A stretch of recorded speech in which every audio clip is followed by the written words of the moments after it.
Howdy everybody. You know, back in the day before we actually got into farming, I used to fantasize about having a huge piece of land with lots of fruit trees and lots of animals and different things. But I since have changed my aspirations considerably. Here's Superman and the Hulk, two of our roosters. They couldn't be in with the rest of them because there's too much violence going on in there in the chicken house. So they're outside now. This is the Hulk right in front of me and Superman is behind him. I have to go up here and make sure that the sheep still have plenty of food to eat up in the paddock. All of this is just a laneway that I'm walking on now. So as I said, I changed my aspirations. But why? What happened? Well, to put it simply, I now know a lot more than I did when I had those fantasies. I have a lot more experience in what it takes to actually manage a farm, and that's why my aspirations have changed. And I'm perfectly happy with what we have here. You know, nothing makes me happier than to see these guys up here on pasture. It's very satisfying to me just to watch them. You know, people in our local area here think that I'm a hippie with my insistence on using regenerative ranching and farming practices such as no tillage, no herbicides, no pesticides, no chemical fertilizer, no heavy equipment, a focus on diversity instead of just having one or two main cash crops. To my neighbors, we at Lena Lita Farm are doomed to fail. In fact, they're surprised that we've lasted this long even. And that's because the overall viewpoint in society today is that you're always going to want to get bigger. In other words, you're going to want to scale up, get bigger and bigger. You know, you have 25 sheep this year. You damn well better have 50 sheep next year, and you better scale up to 100 sheep the following year, doubling every year. Otherwise, why bother farming at all? But I have a different perspective. The obsession that people have with scaling up has resulted in industrial agriculture taking over things and making a mess of them, both economically, environmentally, socially, and nutritionally. So there are two main models for thinking about scaling up. There's the current model that focuses on conquering nature. And that has led to building larger and larger, more automated, chemically dependent farms. The traditional model is one in which you work with nature. You don't see it as something to be conquered. You see it as a partner. And you encourage others to have small farms. And those small farms have the same effect as the scaling up of the large ones in terms of production. And you might say, well, small farms will never feed the world. Well, guess what? You're wrong. They can. And there's a perfect example of it. I made a video, I'll put it down in the description. During World War II, there was a movement called the Victory Garden movement, in which people were encouraged to have a small victory garden because there was problems producing food. Everybody was at war.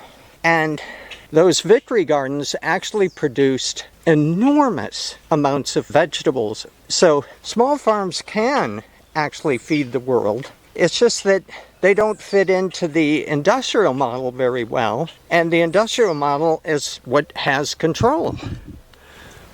So the industrial model seeks to control production on just a few farms that produce large quantities of food, whereas the traditional model also seeks to produce large quantities of food, but on a large number of small farms. Now, both models can get you to feeding the world, but which one would you choose?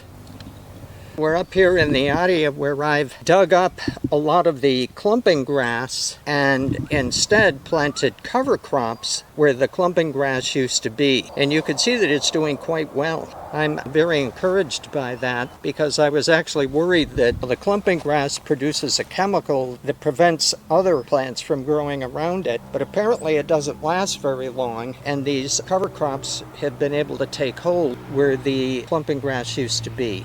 And it's not that I'm trying to get rid of clumping grass entirely. Here's more of it here. It's just that clumping grass has basically taken over the whole farm, and we don't want that. We want diversity.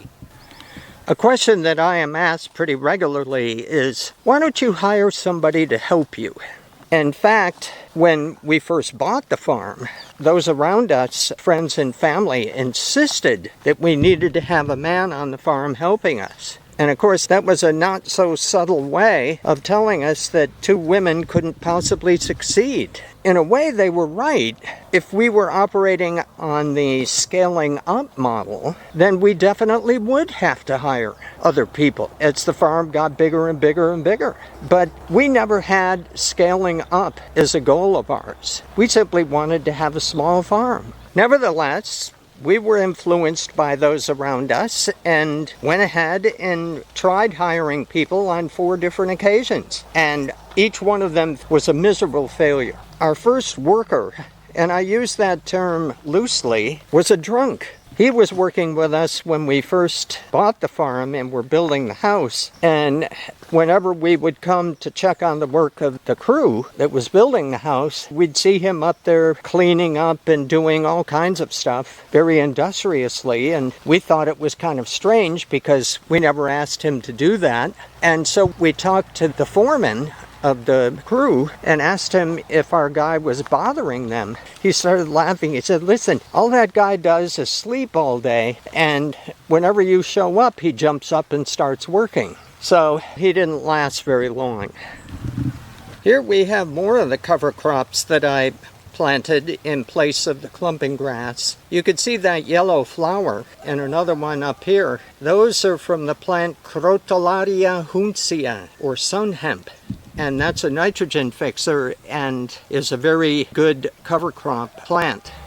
Our second employee dug a lot of the swales that I've shown you around the farm here. However, he didn't dig them to our specifications. Instead, he used his own specifications because he assumed that we didn't really know what we wanted, probably because we're 2 women. And so it actually cost me quite a bit of money to have someone else come in and fix what he did. He also had a habit of sneaking away and going to watch local baseball games that were occurring down the street here. So he didn't last too long either. Our third employee convinced us that he was an expert at growing passion fruit, or maracuja as we call it here. And so we made a pretty substantial investment in the infrastructure to actually grow that on a larger scale. But it turns out that our guy was more of an expert at stealing the passion fruit than actually cultivating it. In fact, there was one point when it seemed that he was harvesting more passion fruit for himself than we were harvesting for the farm. Obviously, he didn't last either. And then our final guy started out okay, but then he suddenly decided he didn't really want to work. You find your worker laying down on the job like that, he's not going to stick around very long. So that was it. Having employees on the farm was a resounding failure. However, we were actually fortunate in our failure because if you're really serious about having a farm with employees working, you really need to consider having accident or liability insurance, maybe even both. And we didn't do that with any of the 4 guys we had working with us, and we put ourselves in a pretty precarious financial situation if something had happened. So here's more of the Crotalaria huncea growing from our cover crop planting. Now, Crotalaria huncea is not the only thing that we planted. We planted a whole mix of cover crops, but it just so happens that that's the one that's flowering right now and is very easy to see. So there are two other common ways to have workers on the farm. One is interns, and the difference between interns and simply having an employee is that an intern comes on the farm because they want to develop skills, and they usually come for a specific protracted period of time.